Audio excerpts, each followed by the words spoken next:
চারদিকে দেখতেছেন প্রত্যেকটা শো হাউসফুল।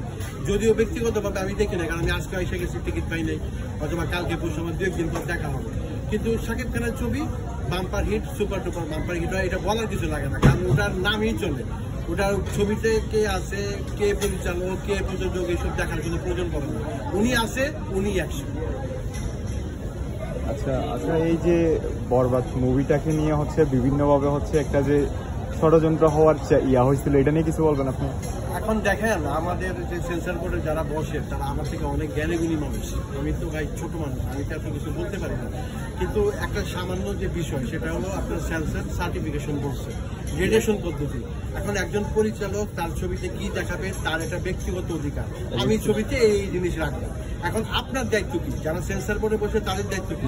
আমি বলে দেবো যে 18 বছর বয়সে উপরে যারা দেখবে, নাকি 16 বছরের নিচে দেখবে, নাকি বাচ্চারা দেখবে, নাকি মধ্যবিত্ত বয়স যারা তারা দেখবে, তার দায়িত্ব এই পর্যন্তই। এখন সে এটা আটকাতে পারে না, সে কোনো কাটিং করতে পারে না।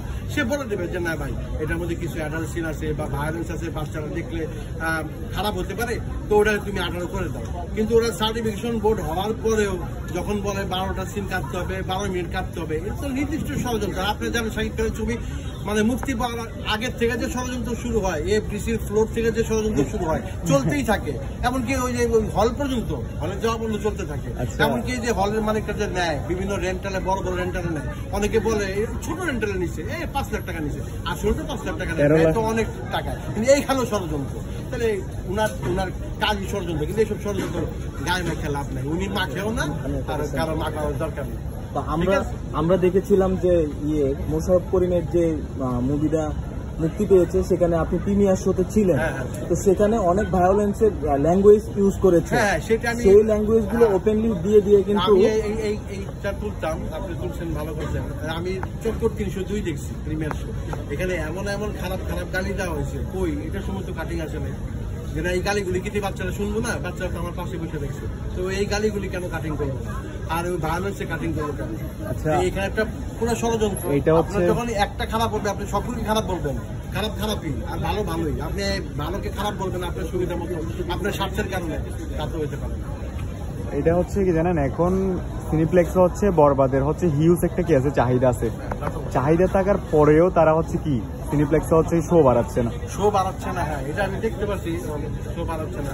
বাড়াবে, ওদের হলো কি, মানে ওরা ঠেটা আছে না, কিছু মানুষ আছে ঠেটা, বুঝছেন, সত্যটা মানতে চায় না, ওদেরকে মানাইতে হয়। যখন আপনি প্রেশার দিবেন, তখন দেখবেন যে বাপ করে ঠিকই শো বাড়ায় দিচ্ছে। ওটা এরকম ঠেটামি করা হয়, এবং সিনেপ্লেক্স কর্তৃপক্ষ এই ঝামেলাটা করে। অন্যান্য কারণ দেখবেন যে ওরা কিন্তু যে লায়নে বলেন, ব্লকবাস্টার বলেন, মানুষের চাহিদা বাড়ায় দেয়, কিন্তু ওরা ঠেটামি করে। এখন ওরা কি কারণে করে, এটা ওরা জানতে পারে। আচ্ছা, আমার আরেকটা কথা এই যে শাকিব খানের মুভি, শাকিব খান নামেই তো অনেকটা মুভিটা চলে যায়। এরপরে গিয়ে যদি প্রযোজকরা একটু প্রমোশন করে, তখন তো ব্যাপারটা আরো একটু কি হয়ে যায়। দেখেন, বাংলাদেশের যে ইন্ডাস্ট্রি, আপনি লক্ষ্য করে দেখবেন, ছবির প্রচারে কিন্তু কেউ থাকে না।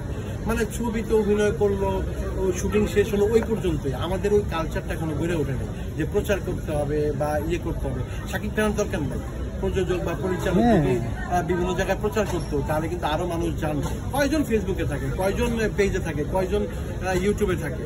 অনেকে 64 জেলার মধ্যে অর্ধেক জেলায় হল নাই, তাহলে বাকি ওখানে কি শাকিব খান নাই? ওখানে শাকিব, ওদের কাছে বার্তাটা পৌঁছবে কি কারণে? পৌঁছবে তো ওই যেতে হবে বিভিন্ন জায়গায়। কিন্তু আমাদের দেশে আসলে কালচারটা গড়ে ওঠে নাই। তো সিয়াম ভাই যে কাজটা করছে, এটা কিন্তু গ্রেট একটা কাজ করছে। উনি লুঙ্গি পরে টরে গেছে, শাকিবের এটা দরকার নেই ভাই। আর শাকিব বের করতে হবে না, তবে প্রযোজক পরিচালক গেছে, উনি প্রযোজক, তো উনি গতকাল এখানে আসছিল।